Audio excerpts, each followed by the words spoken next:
And good, hello, everyone, and welcome back to another Hard Truth. Hello, Alana. Hello, David. So good to see you. How are you? Oh, by the way, we are going to discuss Roger Waters and his admirable politics, but he can't play like that. You got to admit, teasing you a bit.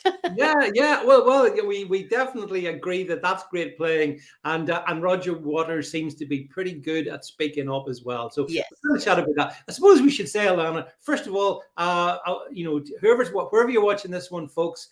Whichever platform, you're very welcome. And Alana, we get together and do these every kind of 4 weeks or so at the moment, and it's worth David, it's pointing. because we cover everything and predict everything in the previous episode, and so we don't need to meet that often. But as soon as my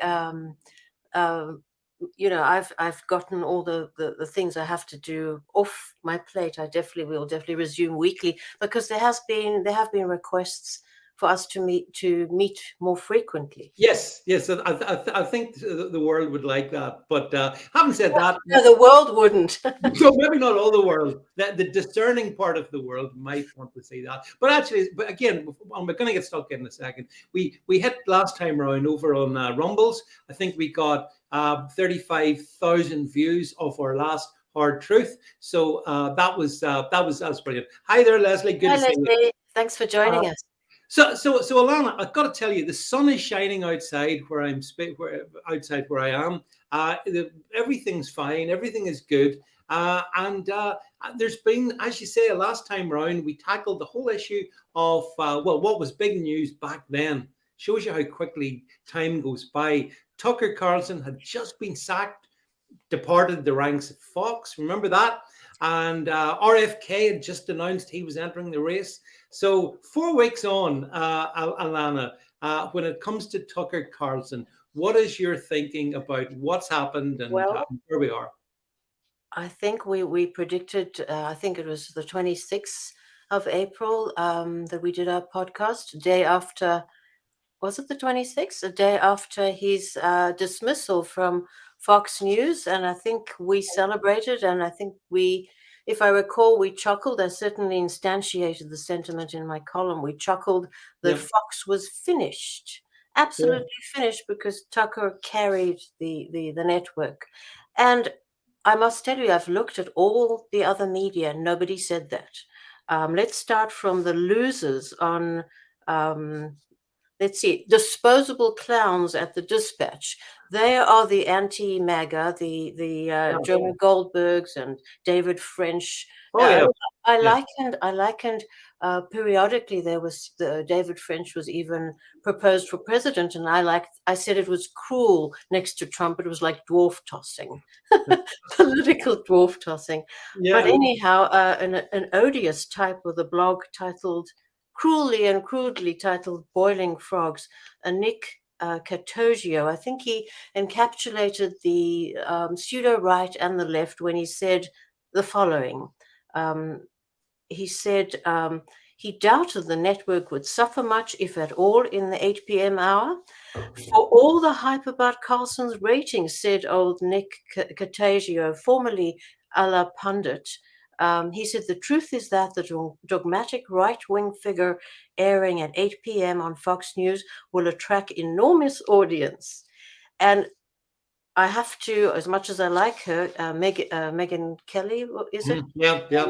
I don't watch YouTube politics at all, but as you know, but she was absolutely wrong. And of course, she said that the perch is bigger than the anchor.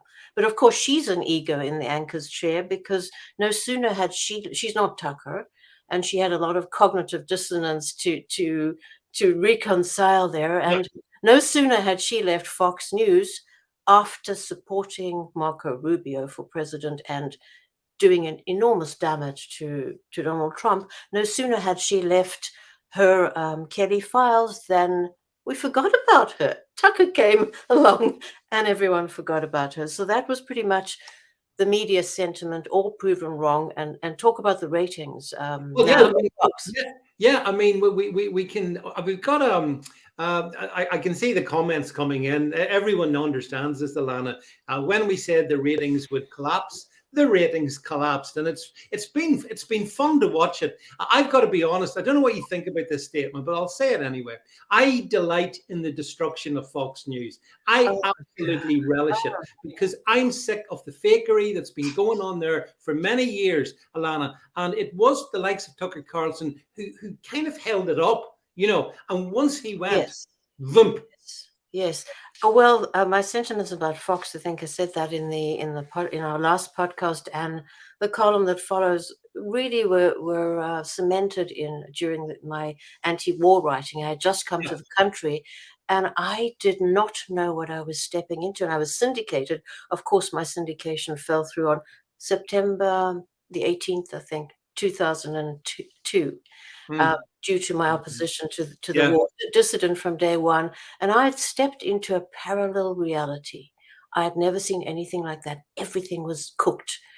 And being of an analytical and, a mind that has a journalistic mindset and an analytical mindset, the facts did not mesh with this whole narrative, not constitutionally to go to war in Iraq, not in terms of just war theory, not in terms of weapons, nothing. And I went through just war theory again and again over the years. And the trauma of it, I think I used to sit in front of all my anti-war columns are in the first book, broadsides. But I used to sit in front of the pictures of the dead, American dead, and really cry because I didn't know how to grapple. I wrote like furious, like furiously. But Fox News, I described the females on Fox News with their cleavages and their legs as on heat for war. Zoned out and hot for war. And Fox News, they found a Cipro pill in Iraq and it was weapons of mass destruction, Fox News was an arm of the Republican and the Bush coterie when they took the country to war. So I learned to hate them, and I never saw a change until Tucker, who apologized for his pro-war stance. And also, Tucker's a very nimble thinker, an intellectual, and he's not a party tool. No, he's not. And again, Alana, and I've said this to you before, back then, in terms of what you were saying, back in 2002, you were spot on. And I was very much in the Tucker camp then as well. So a lot of us have made a transition. I mean, those were wars of imperial aggression. Those were deep state misadventures, of which just some of the misadventures. But they were also built on the American empire's big lies. And that's absolutely, what I found so appalling, and they were embraced by America. We got the government and the war. America got the government and war it wanted, and that shocked me.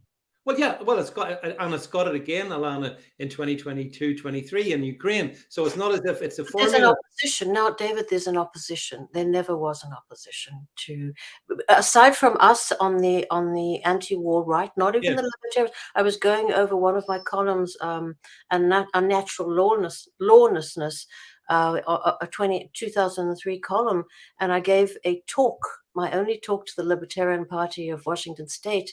I never got an invitation again, and I burnt with the fury with the heat of a Babylonian kiln, I always say, against the war, and they spat fury at me. So the light libertarians, the Beltway libertarians, the Republicans, the conservative right, everyone other than the paleo-libertarian and paleo-conservative right, a tiny little minority of people held up the anti-war fort.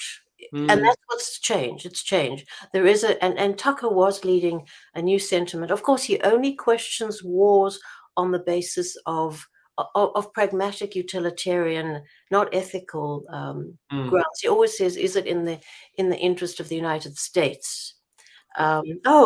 That's my good friend who alerted me to the story about Ron DeSantis. Yeah, it's an interesting What comment, does he actually. say? What does he say? Yeah. So he's saying Sean Hannity did Oh, defend Julian Assange, but okay. was Thanks. then censored. Recently, or I'm not sure when, but yeah. yeah. I mean, look, the thing There about was no opposition. There was a tiny, and we were vilified. WorldNet Daily. Thankfully, did not feature. My syndication collapsed. I was not featured in any conservative outlet. Now I am. yeah, WorldNet Daily held firm with me, but the hate mail. Please fire ILANA. She's Clinton's whore. Yes. yeah, it's amazing, isn't it? Yeah. Well, as you said, the big change has been that Tucker has come out from amongst them, so to speak. So what we're going to do is we're going to play a very short 30-second clip of Tucker. So let's bring Tucker Carlson into the conversation, shall we? And hear what he has to say very quickly. See it on cable news, you talk about it on Twitter. The result may feel like a debate, but actually the gatekeepers are still in charge. We think that's a bad system. We know exactly how it works, and we're sick of it. Starting soon, we'll be bringing a new version of the show we've been doing for the last 6.5 years to Twitter. We'll be bringing some other things too, which we'll tell you about. But for now, we're just grateful to be here. Free speech is the main right that you have. Without it, you have no others. See you soon. Okay. He's got the charisma. He's got it all going. Yeah. But I mean, let's go over the ratings. We can't just jump to the good stuff, which is Tucker. We got to specify the data there. Let's talk about the ratings. Yeah, we do. You sent me a very interesting article, and I had mined something from. Really hard. The Economist admitted on May 16. The Economist with the Megyn Kellys and the Dispatch people. Yeah. It admitted Fox News is currently down by more than 1 million viewers per show per night since the ousting of King Tut, which was what we call him. Yeah. Then the Newsweek, the article you sent me said 50% is down, while the network's audience among the money-making 25 to 54 has shrunk by 60%, two-thirds to 60%. And then on MSNBC, Chris Hayes, he amuses you more than Laura Ingraham, frankly. Chris Hayes, he's the quintessential pompous bore, was all in. That's the name of his show. Was all in with 145,000 among viewers between 25 and 54. At the same time, Tucker's Carl slot was down to 90,000 from an average of 2.6 million viewers, Tucker's last show, and he maintained an average of 3 million viewers per show throughout 2022. So this is dire. Yeah, no, it really is. But look, ILANA, I mean, do you think this comes as a big surprise to the Fox network? Do you think yes? Yes. You think that they didn't see this coming? I do not see conspiracy. I believe in human stupidity. You're like my wife. Yes, I mean, you don't have to, for government evil and for human stupidity and venality, you don't have to look to conspiracy. Yes, I think Rupert Murdoch is arrogant. And from now on, he's going to be known as, because Tucker, obviously, even I occasionally hung around for Sean Hannity, because I don't watch him, I don't watch Ingram, I hung around a little bit for one of the gentlemen who has a news broadcast at about 9, but it was all about Tucker. He held it all together because he was warring with the establishment. Yeah. No, so I think they didn't see it coming, because they would not have done that. Another one of Megyn Kelly's facile arguments was, he wasn't a big money maker because of all the boycotts. Well, he clearly was a big money maker. Yeah. But then one of the things, ILANA, to move it a little bit along, is that he's obviously gone from Fox now, and he's setting up shop on Twitter. He's chosen Twitter. He said he's going to go on Twitter. Apparently, he and Musk have not got a contract, but presumably, as we talk, Musk and those around him are putting together what will be a Twitter show, which I would imagine will do extraordinarily well. And if it's on at the same time as he was previously on Fox News, it'll do even better because of that. So what do you think about this decision to take it to Twitter? Don't you think that the medium of television is still quite powerful? I was thinking maybe he would elevate and take over News Nation. It's a small, centric television station. If they got him, they would certainly. I don't watch. What's the other one? Newsmax. It's too Republican. Yeah. I don't know. I think that old media TV is fundamentally dying. I do think. Oh, you do? Okay. I do. Well, it depends on the demographic, Ilana, admittedly. But you mentioned earlier, the key. But what about the screen? The breadth of the screen? Wouldn't Rumble be better for Tucker?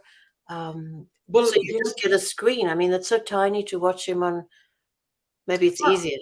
Well, you see, unfortunately, that demographic 25 to 50, the bit that's gone missing from Fox, they're watching on their laptops or their iPads and stuff like that. So I can see it kind of working. The thing about it is that interests me is that he'll obviously want to recruit advertisers to fund it on Twitter.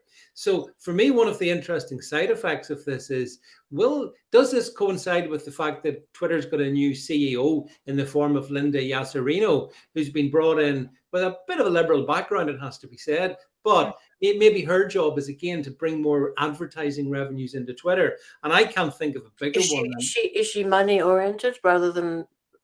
I think so, yeah. Elon Musk fired 80% of his workforce. And it's the biggest good news story in capitalism ever. That was the dead wood. So he obviously wants to do something technical and elevate it to a free speech forum and get technically it's quite good, but he still has to remove the algorithms. I can get nowhere, and I know people that are still off Twitter. Oh, yeah, well, believe you me, I have my ups and downs with Twitter as well, because some things are okay and then some things push too hard. Antonius agrees with you that Rumble would be better. Yeah, I agree, but Rumble is tiny compared to Twitter. That's the awful reality, and that's why Tucker, I think, will focus on Twitter. But he does have people think about Tucker Carlson is he's got that easy, preppy manner to him, and he's always he's very, very much at ease on media. Yeah.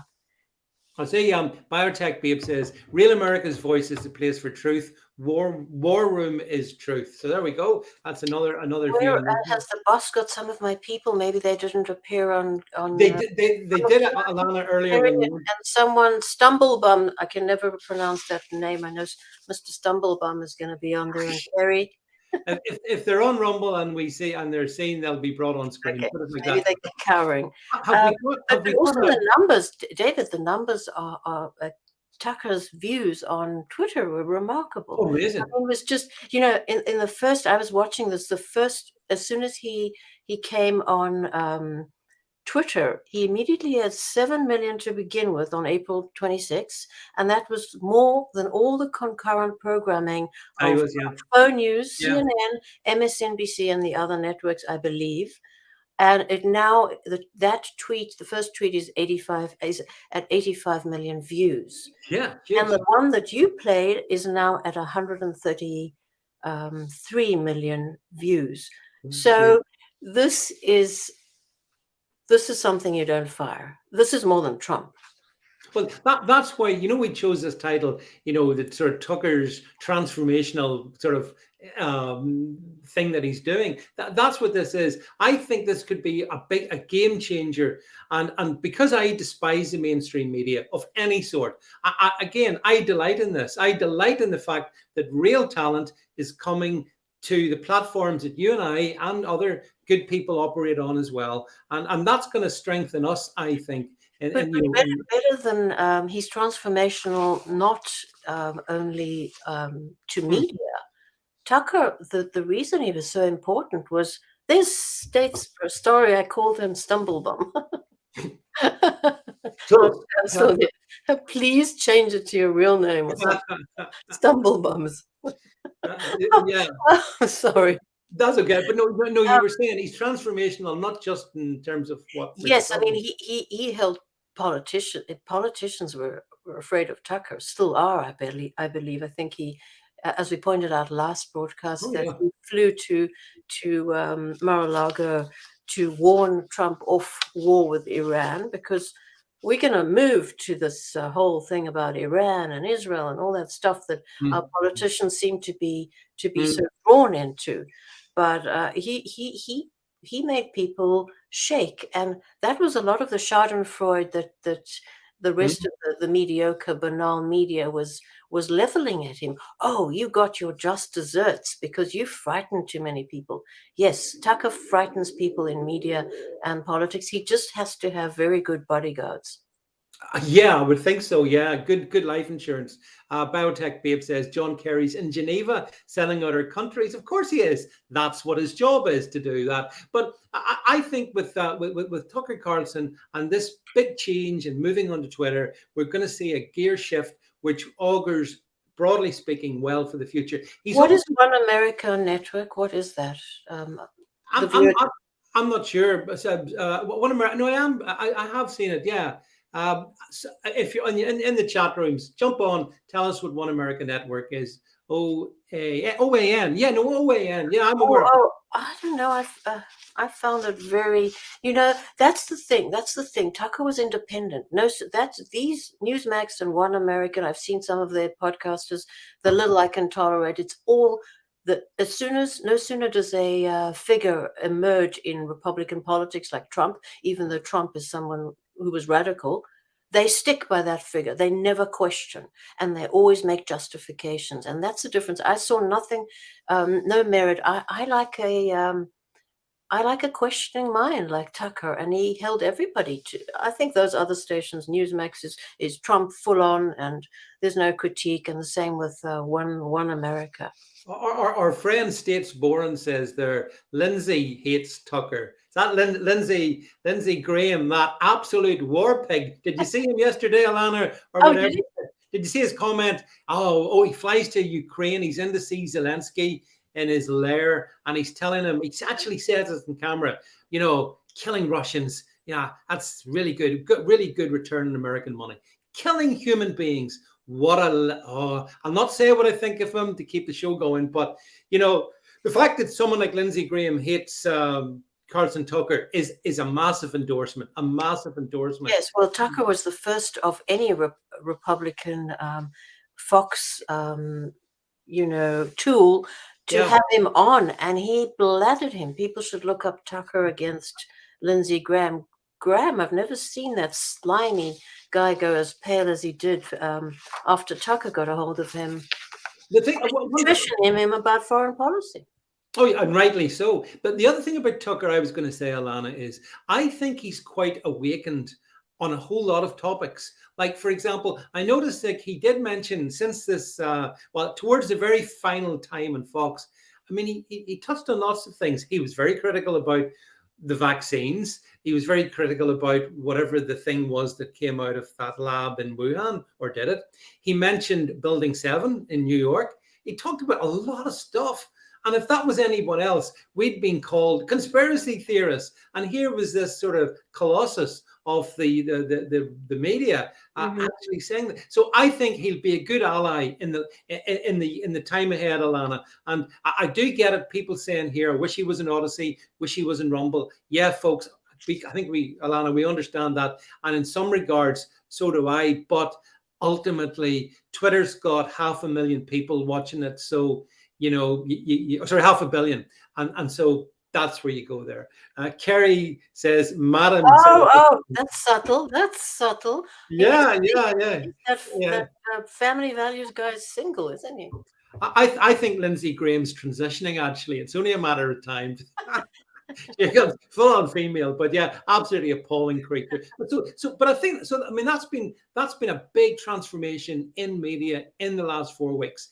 Fox dying. I don't know if we had some. Did we, Jed? I don't know if we had some data on that further to the ones that Ilana mentioned on the decline. Yeah, there's. I mean, again, another one. Same info, Ilana. Fox News falling off a cliff. good. Let it die. Let it die, folks. Listen to Alana and myself in this one. We getting rid of these fake networks is good. Yeah. And the only thing is, Alana, I know you don't want to go into the conspiracy theories, but some people will say Murdoch wants to sell the network, and in order to make the network attractive for advertisers, you need to get rid of Tucker Carlson. Some people say that. I don't know if you go with that or not. I don't know. There was also the rumor that his wife liked, the woman who was his fiance liked Tucker and prayed with Tucker and said Tucker was messianic. And that made the old boy she's about a young woman in her 60s. yeah. And that's the new 40. And he's an old guy in his 90s, I think. And some people say that he was jealous. Who knows? Oh, yes, he did. For better or for worse. He always stood up for Alex Jones and for free speech. Yeah. He did as states stumble bum. Sorry. Let me try and finesse my way out of saying such naughty things. Men of culture and finesse can appreciate my wit. Sorry, no offense, Stumblebum. I think the ego of such a money man is too huge to run a viable network into the ground. And I think, if anything, Tucker would have helped him make up the deficit after the libel, the lawsuit. Voting systems lawsuit. And now, who will remember Murdoch other than the money man who fired Tucker Carlson? Well, that's right. Yeah. I mean, it is also, just to put it in historical context, I can remember 30, 40 years ago, Murdoch had a monopoly over the best-selling press in the UK. And he used that remote. Does he not already? Does he not? Not so much. No, because again, that's dying. That traditional press is dying, so the power wanes. But he did have huge power. He was courted by prime ministers and presidents. They all wanted to be in his good book.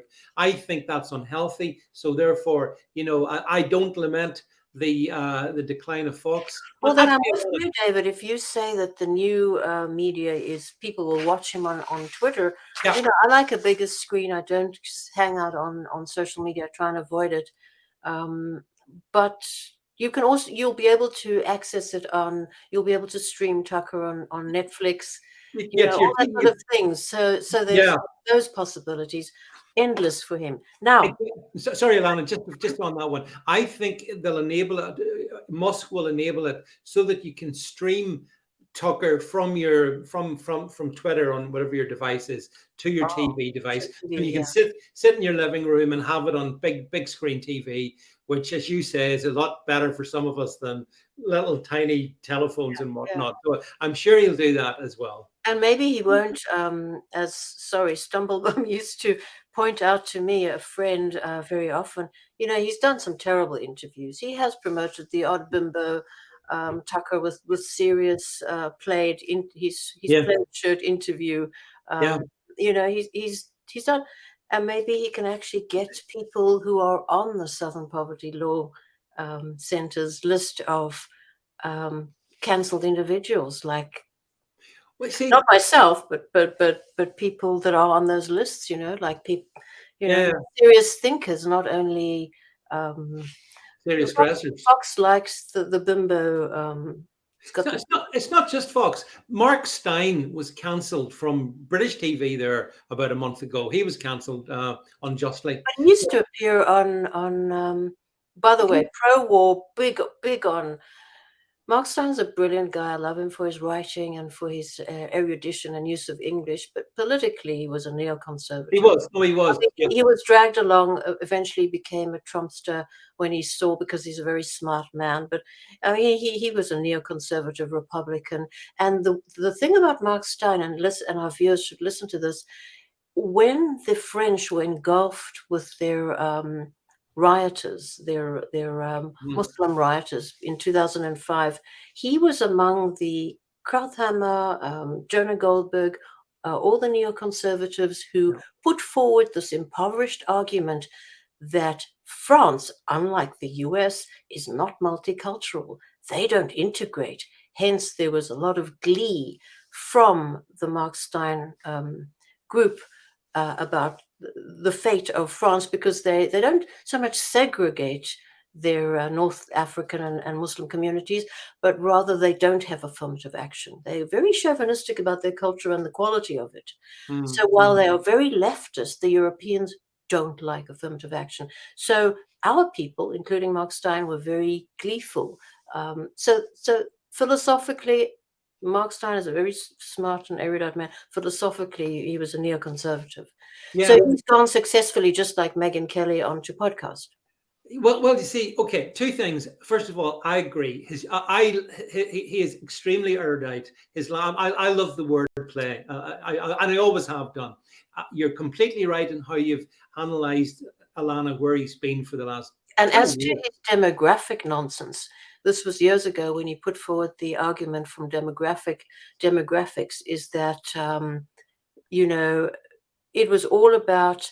It's almost an argument justifying open borders. He was very tentative about immigration until recently. And he admitted, he was honest. He said, "I'm a coward when it comes to immigration," and he would always put forward the demographic argument. In other words, the reason we bring in so many is our plummeting birth rates.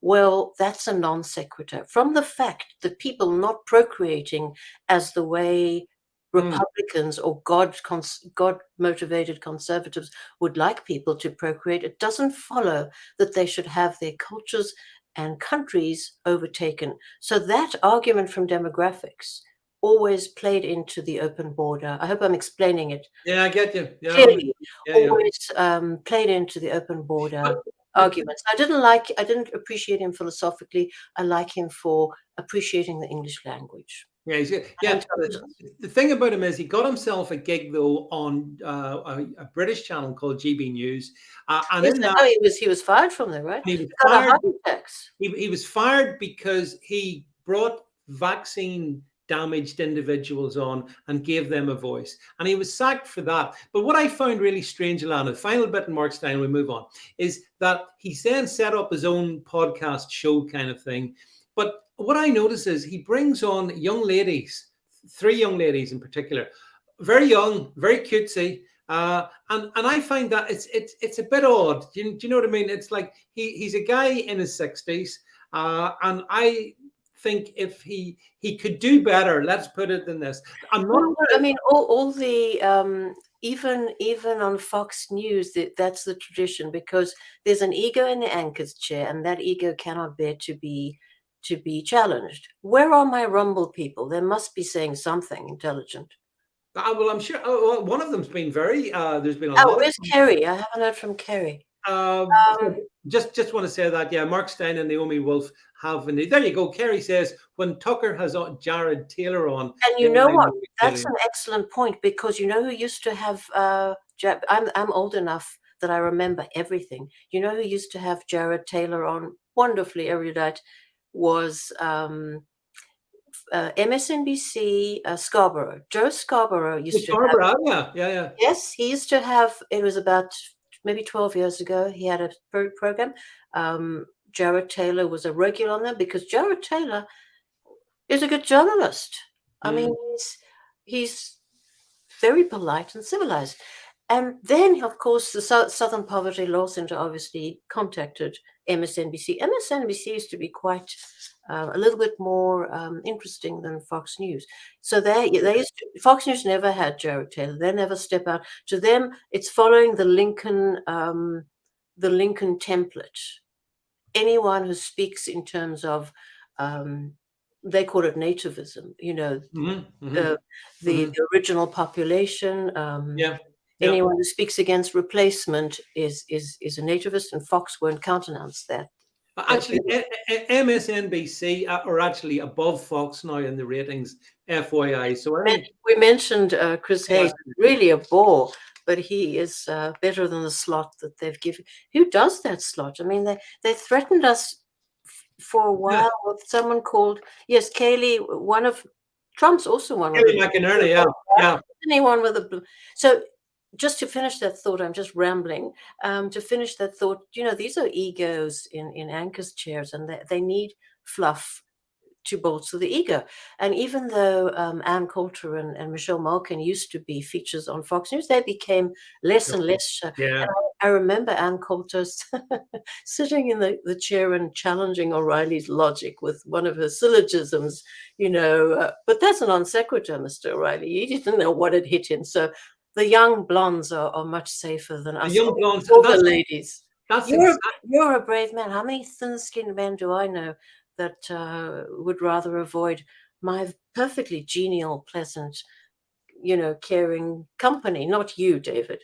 I don't understand why. I think you probably summed it up. So, some of these egos in the thin-skinned and insecure and unmanly. A man has to be strong about who women are, right? Yeah. Think about. God, I do ramble go on a tangent, but not immaterial to the subject. Think about the 19th century salons, the social salons that the type Oscar Wilde and Virginia Woolf would have gone to. They would be fine with women like me. Absolutely. Still feminine, but strong-willed. And Dr. Johnson, I remember him, giving credit to some lefty woman he hated, but he still debated her and enjoyed her in the salons. Now men are so thin-skinned. Yeah, milk toast, man. Yeah, there's too many of them around. Yes, that's a good word. But anyway, so having said all that about Tucker, I'm being attacked by a fly here. Having said that about Tucker, shall we move on, Alana, to the subject of where this is an area where we sort of disagree, but also agree. We obviously in the past month we've had the presidential announcement from our Ron DeSantis.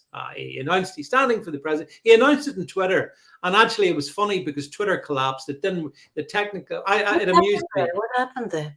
I think, to be honest, it was on Elon Musk's Twitter stream that he announced it, and there were so many millions watching, because I was one of them, that it just toppled the server over. So it was just a technical disaster, and maybe prophetic as well. But anyway, so there was Ron, and he announced this, and he's gonna do all this great stuff. So what does he do, Lana? Well, he flies over to Israel, as you do, and it's in Israel that he decides to sign an anti-hate speech law, which would apply.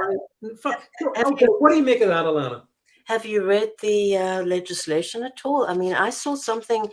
The legislation is probably, I don't like any, of course, I absolutely abhor and object to any hate speech law, which is invariably, it criminalizes behavior that is licit, that is legal in natural law. Yeah, it does. Yeah. Human rights, it's a thought crime legislation. I don't even know what the legislation is all about, but the whole meta, the whole meta perspective on this. Here is a America First candidate flying to Israel to sign legislation that affects Americans and affects American speech. And censorious at that. See, I contest all. There's no such thing as hate speech. That's the first thing, fundamentally. No such thing as hate speech. So what the hell is DeSantis doing in Israel, implementing hate speech for Florida? Is this the sort of thing that's going to inspire voters? Or Alana, the other thought, is he simply playing the electoral game, and so he's playing to the Jewish vote in the United States? To be fair to him, I looked when our reader, who's been on Rumble with us here, viewer, sent me the link about I tried to search for the legislation. It was really fluff. It didn't seem to. He's a smart man. DeSantis is bright. Unlike Trump, he knows the Constitution. He's very smart. So there didn't seem to be anything, but still, you don't want to touch speech. Even there might be something there. It seemed to be more something that upheld privacy of private events, which is fine. I'm all for Antifa shouldn't. If American Renaissance wants to hire a room in a hotel and give a talk, Antifa has to be evacuated there with force from there. They cannot intrude on private property that's been paid. It seemed to me DeSantis's speech law was something like that, but I'm not giving him that benefit of the doubt. It's still wrong. And then he also, what he did was he boasted about a bill that he signed in 2019, also in Israel. And that was more ominous to me. It said, it's Bill HB 741. And DeSantis said, I had the opportunity here in Israel to sign into law groundbreaking legislation to root out anti-Semitism, very vague, huge swathe of behaviors that might be criminalized from our public education system, establishing Florida as a leader in religious liberty. Very vague. And so he's done this before. Very Perform. Yeah, yes. And I don't, you see, the thing is, why could he not have stayed in Florida and signed those? I mean, in the United States. Well, that's the point you made, David. You said he's courting the Bush. Are we allowed to say Benjamins? That was one funny thing. That was the only funny coinage Ilhan Omar has ever coined, the Benjamins. Why was that anti-Semitic? I don't know. Benjamins on the bill, right? I think he was courting the Jewish vote. I think, but you said the Bush vote as well. Well, yeah, because as Biotech Babe just said there in one of the streams I've seen, I believe, it's my theory, that he's courting the Bush money. And, where are my Rumble people?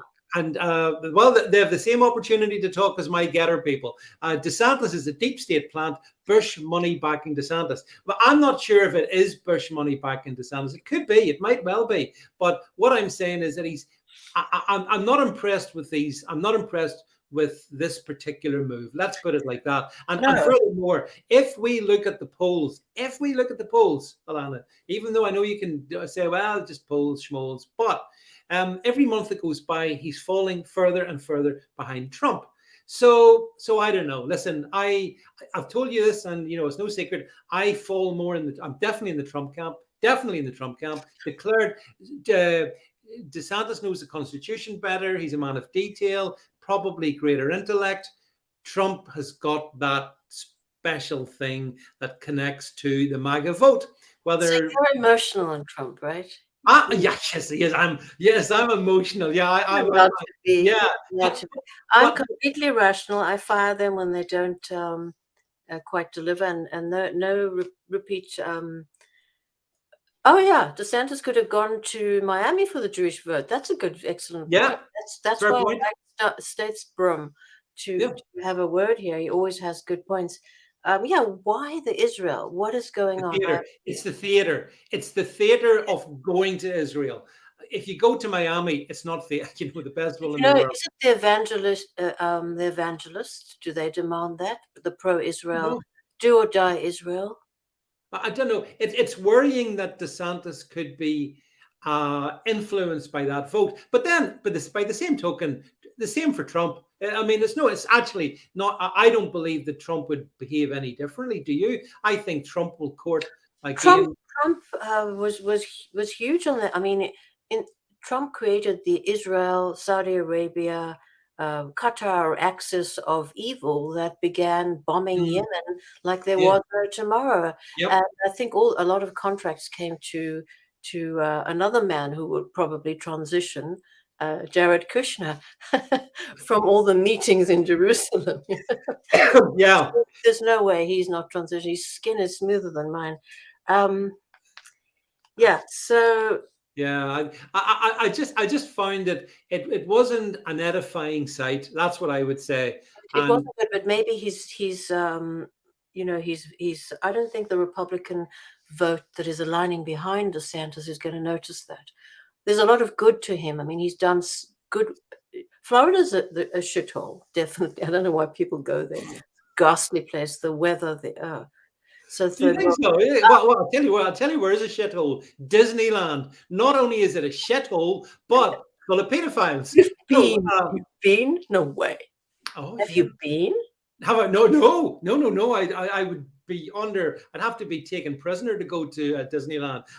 For anyone wanting more information, check out my Twitter feed today, and you'll see a very interesting video about some of the people employed in Disneyland. But look, DeSantis or Trump, Alana, I was talking to actually a Floridian journalist guy last week, and we were chatting about this whole thing, and his view was that Trump or DeSantis doesn't matter, because, and if Joe Biden's dead in 2024, a dead Joe Biden will beat either of them in the election, because dead Joe Biden will win, because your electoral system is so screwed, Alana. It's so tragically bad. I think so. So I'm going Joe Biden's corpse will win, and I wish I wasn't. Just for clarity, I don't want to see it happen. But now DeSantis has really ticked off so many important. He understands deep tech. He's done what he can at a state level to curtail deep tech. He began looking really good on immigration and began sending, but he only sent 50 people to Martha's Vineyard, but he didn't follow up on that. That's right. I don't like that. That means that he has not kept up the momentum on him. Have you noticed the goalposts have been moved by the Democrats so successfully on immigration, and the Republicans just deal with a hand that the Democrats have created a reality on the ground, open borders, 3-4 million people have come in, and the Republicans are dealing with that, not with the fact that everybody has that this is wrong. This is something that an artificial reality that's been created. They just deal with the reality as the Democrats dish it. Yeah. So, Alana, he shouldn't have sent 50 immigrants to Martha's Vineyard. He should have sent 50,000. Ron's neocon past, Ron DeSantis' neocon past. What is that? Maybe our Statesboro wants to specify. I don't know anything about his past. No, I got to say, I don't. I mean, I judge people more or less in the present. But what they act, how they act. Yeah, judging by what they do, not what they say. And it'll be very interesting. Antonia says DeSantis appears to be a tradition, but he's either a front, as he was a lawyer at Guantanamo Bay. I didn't know that. And his fake anti-transgenderism. Well, I mean, look, who knows? Listen, I mean, these are opinions people are expressing. We allow that here in this channel. But we'll watch this space with interest. But I believe he will be crushed in the polls by Trump. But who knows? Look, things can happen. I don't know. I mean, sometimes I think Trump's a shoo-in, and the polls are most recent. Quite an interesting debate on News Nation between an awful verbose Cuomo, who was fired for sexual something.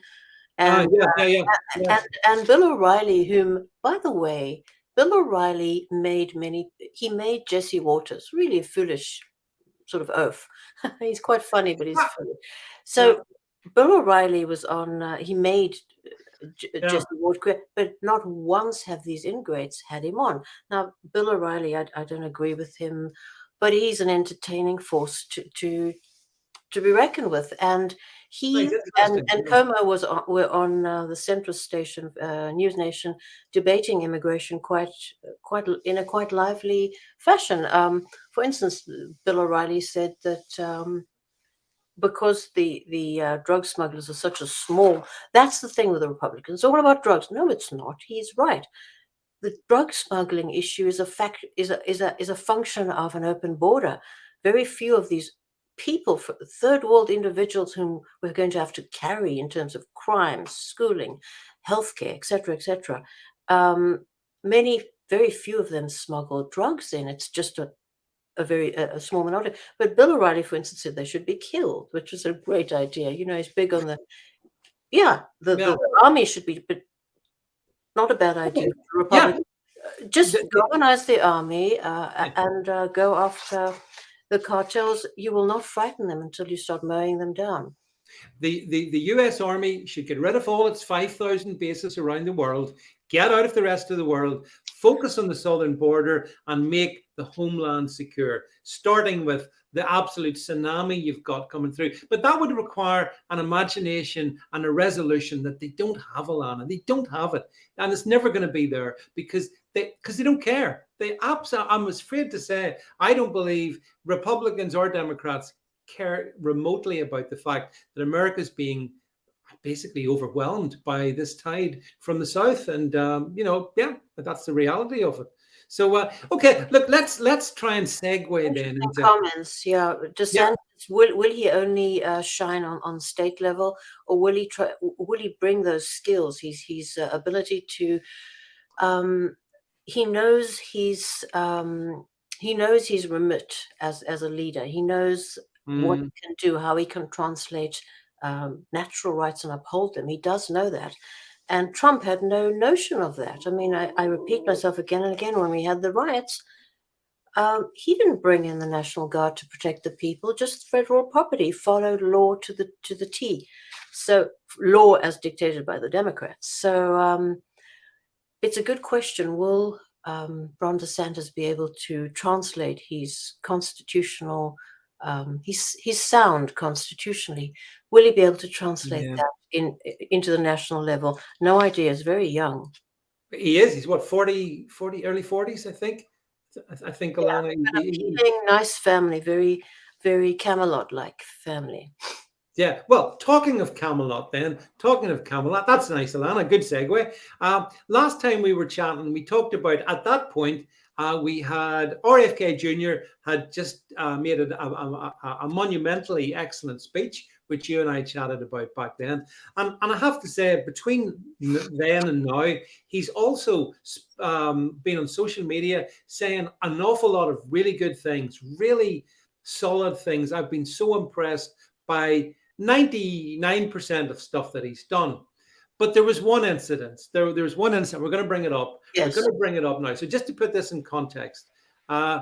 So Roger Waters, he of Pink Floyd fame, had gone to Berlin, I think, or Munich, and did a show where he dressed up basically in Nazi-ish regalia. Robert F. Kennedy piles in, Roger, you are a global hero. You're the global hero Orwell had in mind when he said, in a time of universal deceit, telling the truth is a revolutionary act. The high priests of totalitarian orthodoxies are trying to silence you with censorship, gaslighting, and defamation. Please keep speaking truth to power. And then just go below it, folks. Just look. See at the bottom? This tweet has been deleted. Yeah, that is very, very sad. Well, so, I mean... I mean, that's one thing. We shouldn't judge him on all of that. No, it's important, David, and I was really happy you sent that along. That's very, very disappointing. Yeah, I mean, I don't know if he writes his own stuff or one of his staffers wrote the stuff, but Roger Waters was being pilloried. The Germans were threatening him with legal action, and he explained, by the way, that all he was doing on stage was part of the Pink Floyd. It was from the Pink Floyd The Wall in 1981. It was about anti-authoritarian stuff you and I completely align on, anti-authoritarianism and all of that. And Waters, he was hamming it up on stage, but the Germans. But that's a concept album. The Wall's a concept album. It is, yeah. And they've always done that, and it calls for and the people our age and older. He's older. Were very upfront about. Get up, heavens, and dressing the way you want. I mean, it's very hard to train us not to do what was always acceptable in polite society. You could do anything like that. The Germans, he's under criminal police investigation. Yeah, that's right. And apparently for a perfectly serious clause in their criminal code. I think Canada probably has something similar. And I can only conjure Fawlty Towers. Basil Fawlty, you remember from the Germans? Don't talk about the war. Something like that. Don't mention the war, ILANA. Don't mention the war. Yeah. He's going to put his best foot forward in this episode. He's not going to mention the war. Then our anti-hero, our caustic, wonderful John Cleese gets a concussion, suffers a concussion, and spends a good deal of the episode goose-stepping around and Heil-Hitlering and doing all that and reducing his German guests to tears. However, according to the criminal code of Germany, he might have been inciting them, not reducing them to tears, inciting to violence. Yeah. That's the accusation, basically, against This is the same Germany that in 2020 and 2021 basically put population under house arrest, moved against the anti-vaccinated as the unclean. The same Germany, that's not a problem. Oh, no. But Roger Waters puts this gear on when he's on stage, and all of a sudden, as you say, threatening with criminal action. But then up pops RFK. He says the right thing, and then he backs off it. Why do you think he backed off it? Well, we segued from the whole production and theater in Israel.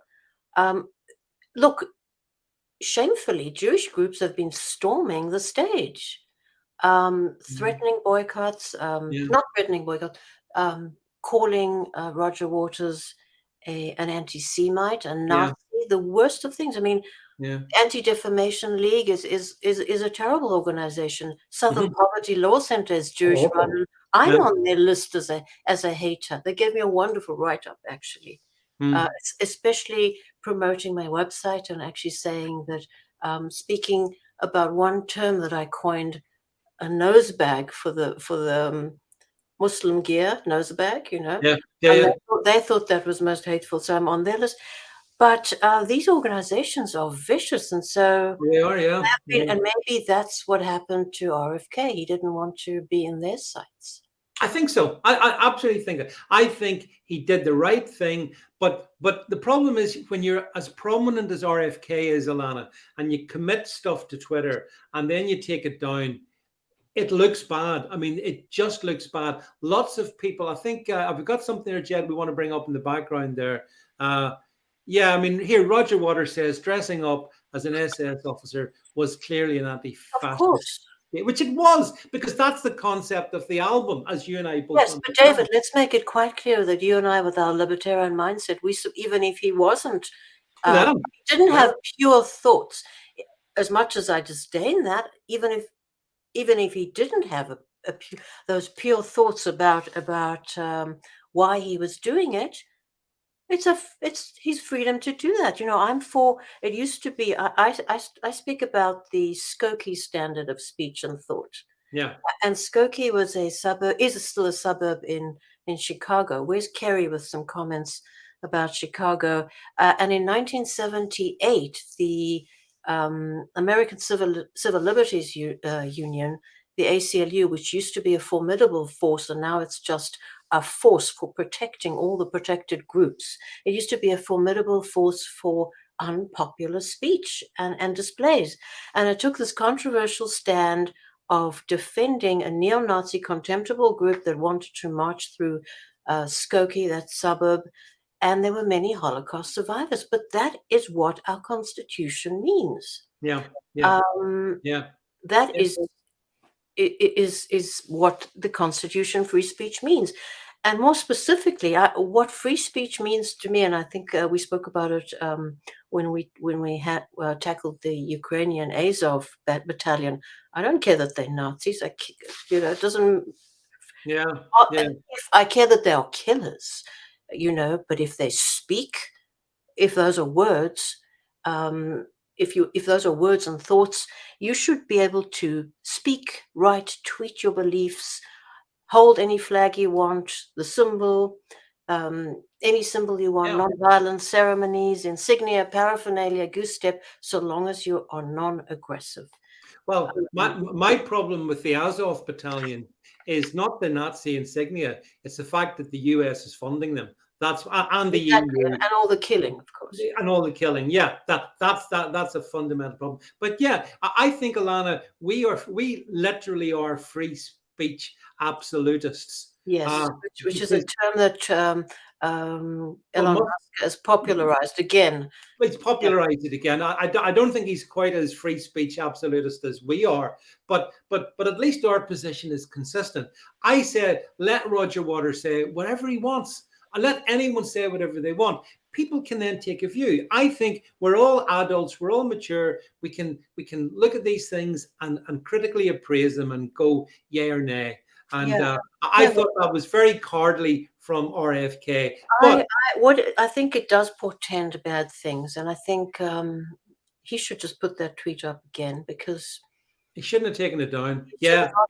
But he could ask for forgiveness by weighing in again on that on the Roger Waters situation.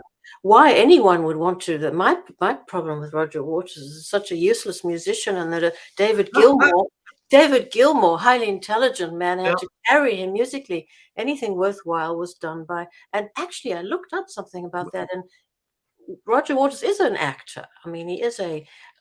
He said he never wanted to play bass. He was not interested in playing instruments. And Gilmour seconded that and said, yes, his facility with the bass was very limited. He only stuck with very simple style and didn't want to improve. And that Gilmour played most of the tracks on those albums. But the other thing that pissed me off about Waters, he feels that everything. This is a leftist position that comports with anyone who thinks rap is music, which is Laura Ingraham, by the way. Everything, Roger Waters said, everything should be judged on the writing rather than the musical playing. And I thought about it. This is like saying that Handel's Messiah is great because of the words "Unto us a son is born," taken from Isaiah, rather than because of the genius and sublime music of Handel. It is. So I wouldn't go and see him without a good presence from David Gilmour. But it's a very good point. Yeah, I agree. I think that's a very simple. I think Waters is. I'm not a fan. But then again, we are a fan of. He's brave. He's been very articulate, saying that this is politically motivated. He's being misconstrued by bad actors. He was very very articulate about saying that, and he has to be supported. And someone as brave as RFK has been about speech, so much about COVID. Yeah. How can he remove that tweet? I think it bodes badly for his candidacy, and I was going to support him. Yeah, I mean, it's as I say, one swallow doesn't make a summer. So maybe he can make up for it. But I think it wasn't good. Right, Ilana. David, one last thing I have to ask you: Ron DeSantis on Ukraine. On Ukraine, what is his position? Do you know anything about that, or does any of our viewers know anything? Yeah, that's a good question. Okay, let's open it up, Ilana. Anyone now, quick, let us know. Please let our viewers think about that, and if they know anything about Ron DeSantis on foreign policy. See, I don't know. Because that's going to be make or break for me. Trump was you need to remember this, David. Trump was brilliant. He said he was being interviewed by some young woman on CNN. And he was being attacked by the uterine factor is so pro-war. The wombs, he was being attacked by these women. Why won't you come out and say are you pro-Ukraine or Russia, Ukraine, and the tunnel? And Trump said, as sometimes only he can, I want them all to stop dying. Yeah, that's exactly right. Right. Hear from DeSantis, diplomacy, stop dying. Yeah, and which, of course, you and I talked about February of 2020. We talked about that. That's what was needed. And I think had Trump been in the White House then, the deep state would never have got this Ukrainian grift off the ground anyway. But it started. And as you say, Ilana, it's going to be an absolutely touchstone issue for DeSantis. What does he think needs to happen in Ukraine? And again, I mean, where I am so conflicted in this, we talk about DeSantis and Trump, but meanwhile, we've got Lindsey Graham over in Ukraine, bigging up the killing of Russians, Biden granting all this money, all this killing machinery. And the Republicans will continue. They will continue 100%. to bigot. Yes. We know that. Yes, they will. That's right. So that's what I talk about. It's the uni party. Republicans, it's the uni party. And it's the same for us in the UK. It's the uni party. But listen, we have got to the end of our allocated time. You don't want to let some of our people feel that they've... If Jed has any comments he wants to bring on stream, bring them on screen even, do that. Or in the event of any further comments coming on screen, let me check. Ilana, do we see if we have anything there? Maybe. Let me see. All comments are definitely... Oh, Dave from Texas. Just got home from work. Dave for Texas. Oh, so we have to let Dave from Texas weigh in. He came back especially from a long shift to weigh in, and he's a patriot from Texas. Yeah, I mean, actually, Thank you. I think he was initially. Ron DeSantis was initially okay about Ukraine non-intervention. Then he walked it back to allow some possibility and also money of U.S. involvement and money. Yeah, see, not they can be good. done. Not good. Yeah. What did RFK say? Junior say about Ukraine? Oh, he was brilliant on it.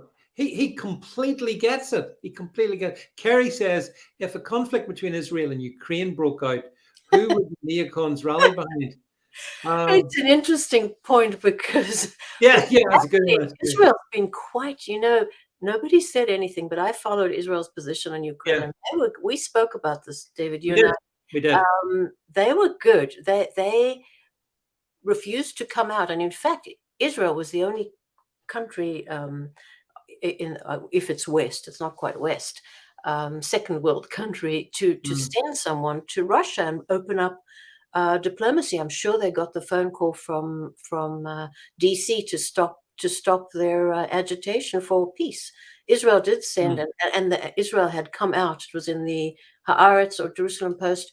We want relationships with all with and they are very strong in collaborating with the Russians regarding Syria. Who flies over Syria, when, and what time? So I thought Israel wanted to have a very low profile, and it has been quite low profile on Ukraine, but they have definitely got the memo from the United States, which sends memos to everyone. Yesterday, my husband was reading to me, Nigeria's passed an anti-gay law. I saw that. Did you see that? I did see that, yeah. So I'm just waiting for the Black Pope. There's a really good candidate for the Black papacy. But they got a phone call from DC, Nigeria. We're very disappointed. We're going to boycott you or something. Yeah, that's it. It appears that Western values in 2023, personified from the US, DC, is LGBTQ plus rights. That's what we're offering the world. It's exporting woke at the point of a sanctions or proxy wars. Exporting, United States exporting woke in the form of proxy wars and economic boycotts, which is what it's done to Russia, right? Although it's completely backfired. Russia's economy is outperforming that of most of Europe. So, so much for the great brains in DC. They've completely got it wrong, but I don't think they care. They want the money, which is the war machine generates huge amounts of money. It always has. Biotech Babe says, follow the money. Yes, follow the money. It all leads back to the axis of evil, which is NATO, as I always delight in saying. I sometimes believe in the innate evil of human being, and it's not only money. I think they truly are evil. Yes, you're right. They believe in their ideology. They're evil and stupid. They believe in global warming. They believe all their scaremongering and woke is very big, and they're going to enforce it. So Antonia says he reckons DeSantis is anti-Wilsonian and against America in Ukraine, but it must be analysed thoroughly. Yes. That's fair enough. Yeah, I mean it's interesting. Even Wilson, I was reading in Eric Erickson's book about one of his great books. Even Wilson was anti-Wilsonian to start with, until he got a lot of pressure because he didn't so much want to intervene. In the war. You could say, ILANA, any American president, whoever has actually chosen to take an anti-war position, ends up... As Dave from Texas says, the Green Party wants perpetual war. Of course it does. And I just wanted to weigh in on what you said. I actually do think they're genuinely evil. I think genuinely evil because that explains it all. That explains everything. And stupid. It's, as Oscar Wilde said in one of his plays, she thought because he was stupid that he would be kindly and gentle, whereas kindliness requires intelligence and imagination. And on that, my kind and intelligent friend. Well, listen, ILANA, thanks very much for this conversation. It's been a really good one. Thanks to everybody who... By the way, David, people should follow. The subscribe I discovered really... Yeah.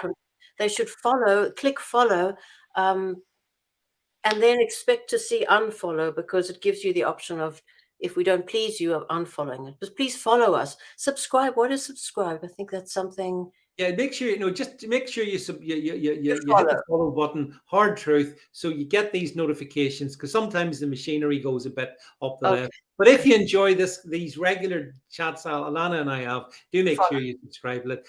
Do make sure you watch it as well. Share it as well, so we get this out on as many platforms as possible. And as I say, I thank you to everyone on all the different streams for the comments. If we didn't get to your comment, I'm sorry about that, but we only can get to so many. But we do appreciate your contribution. So look, that's it from ILANA and myself for this Hard Truth, and we will be back to see you very soon in the future. Thank you very much for your time. Bye-bye. Bye, everybody.